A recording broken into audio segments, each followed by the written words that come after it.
கோசு பாக்கிக்கு எதிராக அவங்க 2 பேரும் டாக்டிங் போட்டதை பார்த்த உடனே கொஞ்சம் பயப்பட ஆரம்பிக்கிறாங்க. அதனால பாக்கி கிட்ட நானும் சேர்ந்து உங்களோட சண்டை போடவா அப்படின்னு கேக்குறாங்க. அவங்க அப்படி கேட்கும்போது பாக்குறது கொஞ்சம் கியூட்டாவே இருக்கும். அப்பதான் பாக்கி நீ என்ன பார்த்து ரொம்பவே கவலைப்படுறேன்னு தெரியுது, ஆனா இவங்க என்ன தோக்கடிச்சிட மாட்டாங்க அப்படின்னு சொல்ல நான் இதை வந்து செல்ஃப் கான்பிடன்ஸ்ல சொல்லவே இல்லை. அவங்க 2 பேரும் அந்த இடத்துக்கு வந்து ரொம்ப நேரம் ஆயிடுச்சு. பட் ஆனா அவங்க 2 பேரும் என்ன கொஞ்சம் கூட மூவ் மேக் பண்ணவே இல்லை. மாதிரி சொல்லிட்டு சிகாட்சி கிட்டே போய் நிக்கிறான். இதோ நான் இப்போ இடத்துல இருக்கேன், என்ன பண்ண போறேன் அப்படின்னு கேட்கும்போது அப்ப சிக்காட்சிக்கு பாக்கி அட்டாக் பண்ண வர பாக்கி அவங்க 2 பேரையும் சேத்தாப்புல அடிச்சு வீசுறான். அப்ப பாக்கி கொஞ்சம் கோபத்தோட உங்களுக்கு டிஃபிட்டை விட மோசமானது ஒண்ணு என்னால தர முடியும், எந்திரிக்கிற வரைக்கும் உங்களை குத்திக்கிட்டே இருப்பேன் அப்படின்னு கோவப்பட ஆரம்பிக்கிறான். அவங்க 2 பேருக்கு அங்க என்ன பண்ணணும் அப்படிங்கிறது கூட தெரியல. அப்பதான் கோசு பாக்கிய பார்த்து நீ கொஞ்சம் அதிகமாவே சொல்லிட்டேன்னு நினைக்கிறேன். அப்பதான் எனக்கு பாக்கிய பார்த்து நீ ஸ்ட்ராங்கர் ஆயிட்டேன்னு எனக்கு தெரியுது. ஒருத்தர் ஹெவியா ட்ரைனிங் பண்றதுனால மட்டுமே அவங்களால ஸ்ட்ராங்கர் ஆக முடியாது. ஒருத்தவங்க விக்டரி டிஃபீட் இந்த 2மே அனுபவிக்கும் போதுதான் அவங்க வந்து இருக்கிறதுலே ரொம்பவுமே ஸ்ட்ராங்கர் ஆவாங்க. பட் ஆனா நீ இப்போ ஒரு உமனை லவ் பண்ணி அவளை நல்லா தெரிஞ்சுக்கிறது மூலமா ஒரு சூப்பர் நேச்சுரல் பவர் கெயின் பண்ண மாதிரி நீ நடந்துக்கிற. உன்னோட வாழ்க்கையில இப்ப நடந்தது வந்து எல்லார் வாழ்க்கையிலேயே நார்மலா நடக்கக்கூடிய ஒரு விஷயம் தான்.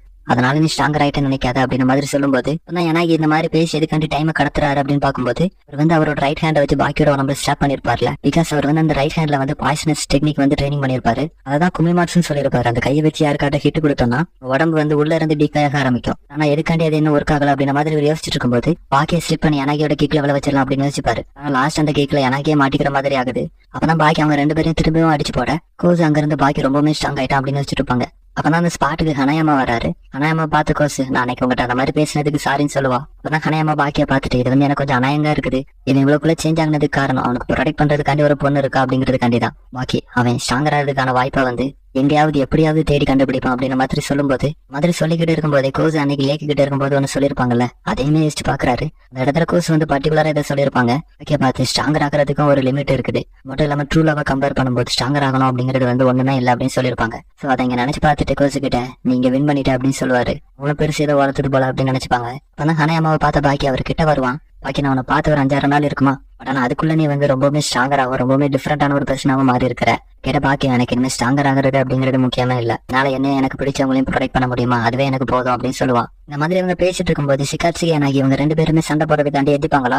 பாக்கி அவங்கள பார்த்துட்டு சண்டை போட ரெடியாகிற மாதிரி தான் இருக்கும். ஆனா சடனா கோசு கேரி பண்ணிட்டு ஓட ஆரம்பிக்கிறான். கோசு கிட்ட நம்ம இங்க இருக்க வேண்டாம் ஓடிடலாம் அப்படின்னு சொல்லிட்டு ஓட தொடங்குறான். அவங்க 2 பேரும் பாக்கி ஓடி போனதை ஆச்சரியமா பார்த்துட்டு இருக்கும்போது நம்ம வீட்டுக்கு போகிறதுக்காண்டி திரும்புவாரு. அவங்க 2 பேரும் இவரு இப்ப சண்டை போட போறாரு அப்படின்னு நினைச்சிட்டு பொசிஷன் எடுப்பானுங்க.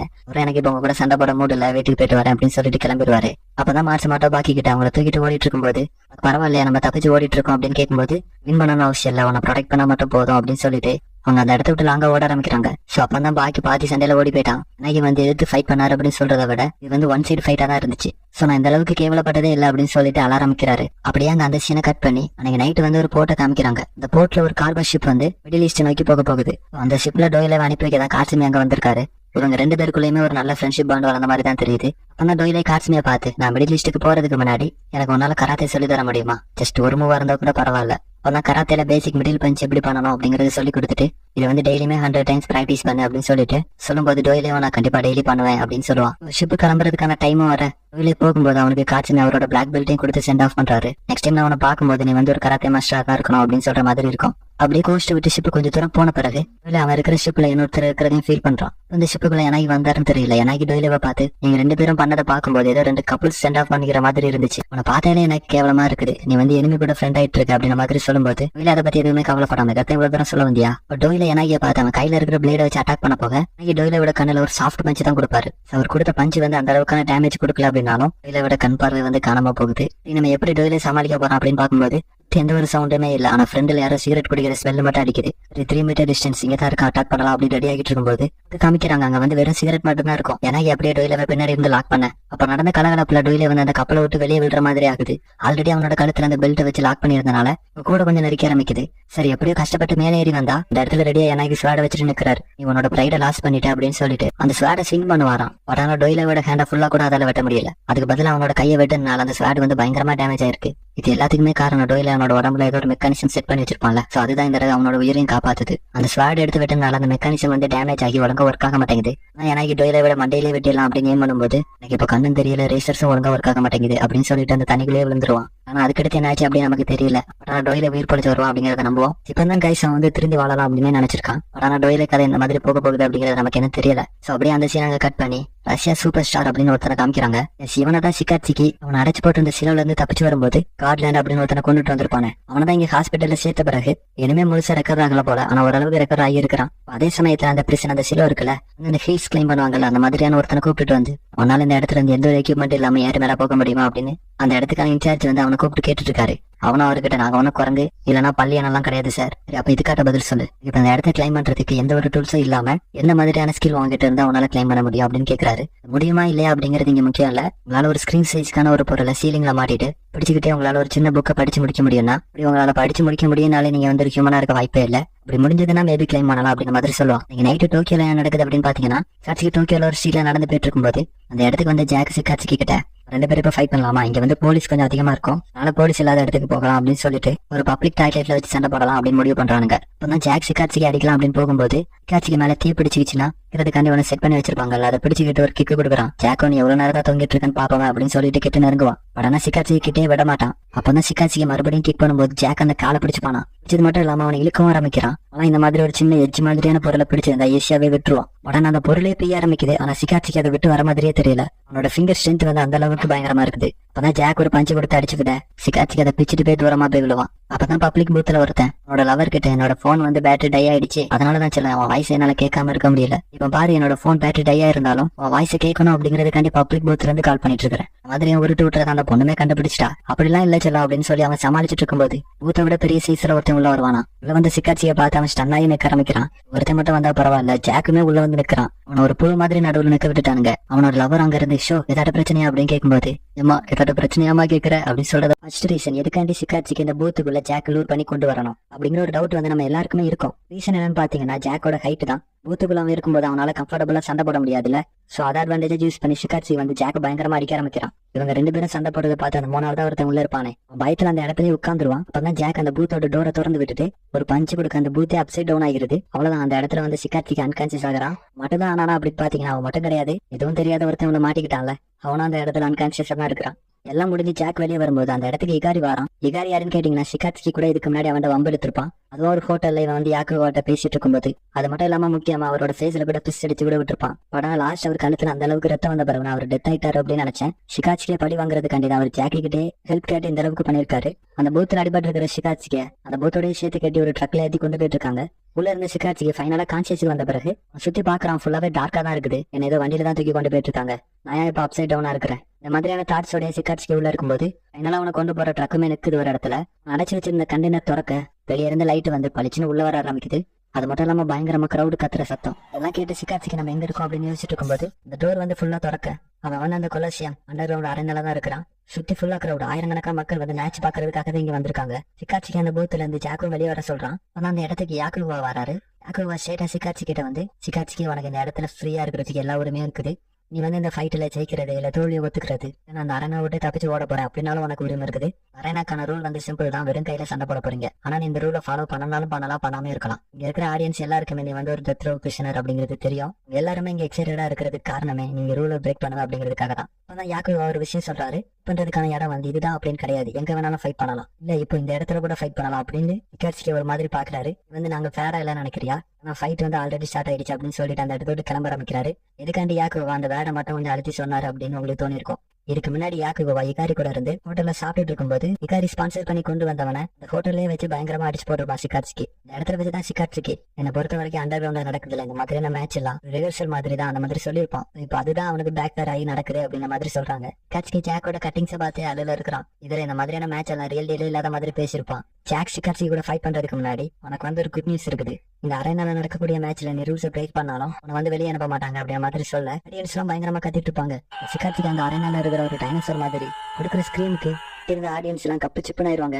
அப்படியே ஃபைட்டும் ஸ்டார்ட் ஆகுது. சிக்காச்சிக்கு ஃபர்ஸ்ட் ஜாக்குக்கு அவனோட கட்டிங் டெக்னிக்கை கொடுத்து சிஸ்டமக்கு நீ எல்லாத்துலயும் வெளுத்து வாங்க ஆரம்பிக்கிறான். இது துள்ளிட்டு ஒரு கிக்க கொடுத்து ஜாக்கோட ஹிப்பை பிடிச்சு தள்ளிக்கிட்டே போய் அங்க இருக்கிற வுட்ல போய் இடிக்கிறான். பட் ஆனா ஜாக் சிக்காச்சிக்கே தூக்கி ஆப்போசிட்ல இருக்கிற வுட்ல தூக்கி வீசிடுவான். அப்படி அவன் உளுந்த வுட்லயே நெயில்ஸ் இருக்கும். ஆனி யாருக்குமே தெரியாம எடுத்து வச்சுப்பான். ஜாக் மறுபடியும் ஒரு கேக்கு கொடுக்க ஆடியன்ஸ் இருக்கிற இடத்துல போய் விழும்போது அங்க ஒரு தாத்தாவோட ஸ்டிக் வச்சிருப்பாரு. அதை அப்படியே பிடிங்கிட்டு வந்துருவானா. அதை பார்த்து எல்லாருக்குமே சந்தோஷமா இருக்க ஆரம்பிக்குது. ஏன்னா அரேனால வெப்பன் யூஸ் பண்ணி சண்டை போடுறான்ல.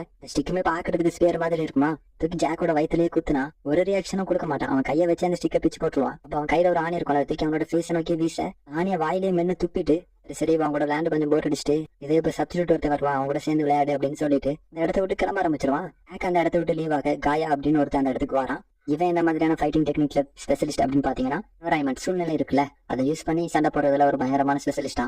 தண்ணி காத்து மண்ணு ஈவன் டஸ்ட் இருக்குல்ல அதை கூட வெப்பனா இவனால யூஸ் பண்ண முடியும். ஆனா ஆடியன்ஸ் எல்லாருமே ஜாக்கோட ஃபைட் அதெல்லாம் பார்க்க வந்திருப்பாங்க. எல்லாருமே காயாவை வெளியே போக சொல்றாங்க. இவனை பாக்குறதுக்கு அந்த அளவுக்கு ஒன்று டெரிஃபை எங்கவும் இருக்காது. இந்த ஃபைட் வந்து அந்த அளவுக்கு இன்ட்ரெஸ்டா இருக்காது அப்படின்னு நினைச்சிட்டு அவனை வந்து வெளியே போக சொல்லுவாங்க. ஒரு ஸ்கிரீன் பண்ணுவோம் பாருங்க. அவன் பண்ண ஸ்கிரீன்ல அந்த ஸ்டேடியமே ஒரு செகண்ட் ஆடி போகுது. கத்துல அங்க இருந்து எல்லாருக்கும் ஒரு செகண்ட் காதே கேட்காம போயிருது. அப்பதான் சிக்காச்சி கிட்ட நம்ம இந்த ஃபைட்ல எந்த மாதிரியான வெப்பன்ஸை யூஸ் பண்ணலாம் அப்படித்தானே மாதிரி சொல்லிட்டு சிக்காச்சியோட காது ஓரமா ஒரு நைஃபை தூக்கி வீசுவான்.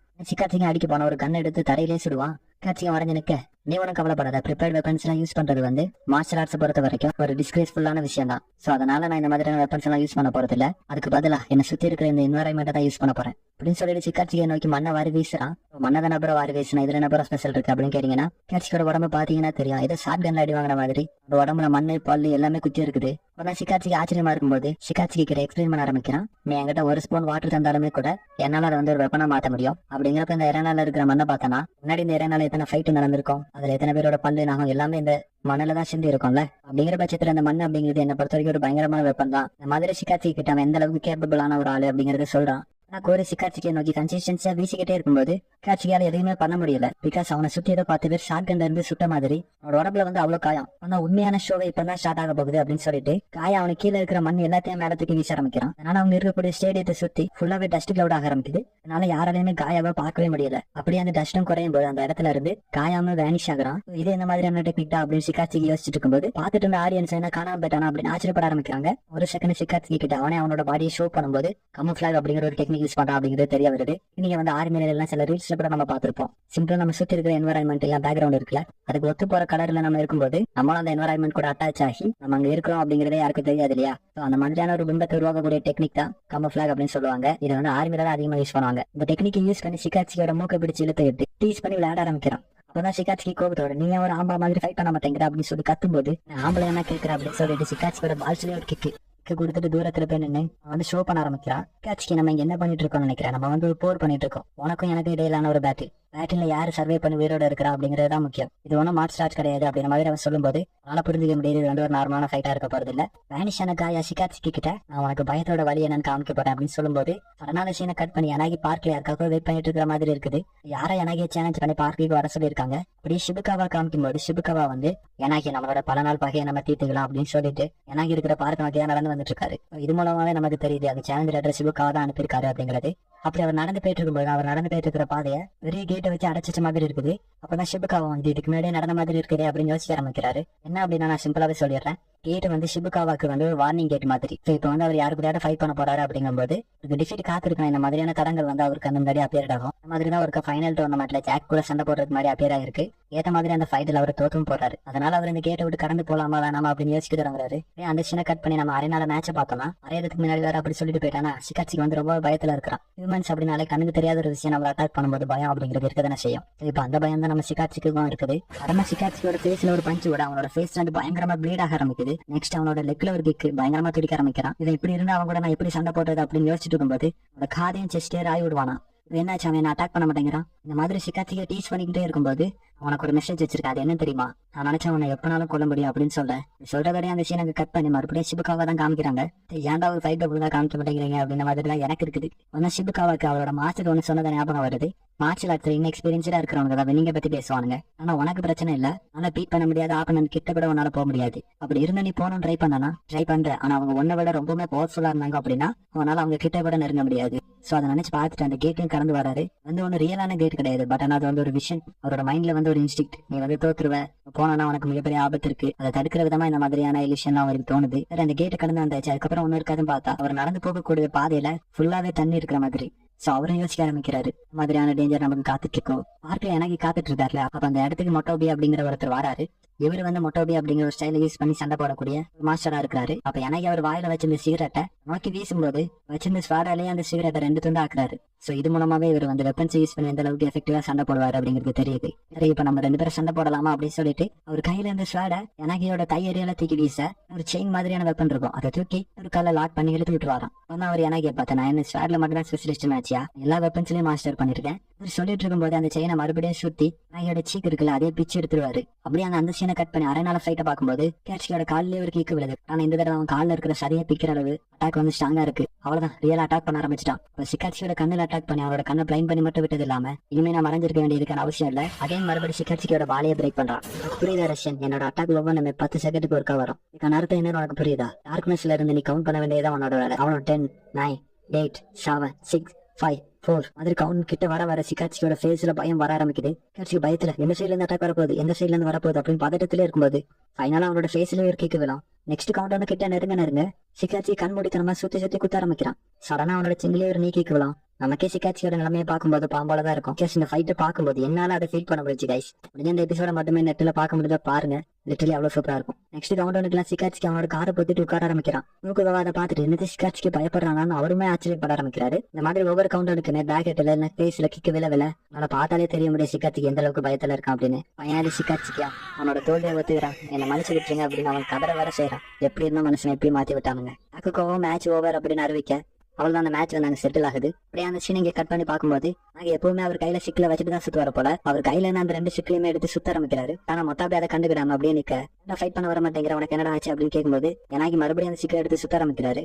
படம் அவன் கிட்ட இருந்த செயினை தூக்கி எனாகியோட ஃபேஸ்ல வீசிட்டு எனாகி அந்த பார்க்ல இருக்கக்கூடிய பார் கம்பில தூக்கி வீசுறான். எனாகி நீ என்ன விடையுமே ஸ்கில்ஃபுல்லான ஆளுன்னு எனக்கு தெரியும். உங்களால என்ன எதுக்கு அட்டாக் பண்ண முடியலன்னு உங்களுக்கு தெரியுதா? நீங்க உங்களோட 5 ஹாண்ட் சென்ஸான ஹியரிங், ஸ்மெல்லிங், டச்சிங் இதெல்லாம் தவிர வெளியே இருக்கிற பொருளை தான் ரிலை பண்ணிருக்கீங்க. அது வந்து உங்க டெக்னிக்ஸை யூஸ் பண்ண விடாம தடுக்குது. அப்பவே ஏன்னா எந்திரிச்சு ஃபைட்டுக்கு தயாராகும் போது நீங்க வந்து உங்களோட ப்ரிசைஸ் ரைட் ஹேண்டை வந்து ரொம்பவுமே ரிலே பண்ணிட்டு இருக்கீங்க. அப்படியே மொட்டாவே சார்ஜ் பண்ணேன். எஸ், எனாகி வந்து அவரோட ரொம்பவுமே முக்கியமான ரைட் ஹேண்டை வந்து இழந்துடுறாரு. சிபுக்கா வந்து கடலுக்குள்ள நடந்து வந்துட்டு இருக்கும்போது எனக்கு என்ன மாதிரியான டெக்னிக் அவனோட சிலுவில ஒழிச்சு வச்சிருக்கானோ அப்படின்ற மாதிரி யோசிச்சுட்டு வந்துட்டு இருக்காரு. அப்ப மொட்டாபே எனாகியோட கால்ல இருந்து அந்த ஸ்வாட வெளியே எடுத்துட்டு அவ்வளவுதான் நம்மளோட மேட்ச் வந்து செட்டில் ஆயிடுச்சு அப்படின்னு சொல்லும்போது எனாகி வந்து கொஞ்சம் நக்கல சிரிக்கிற மாதிரி இருக்கும்.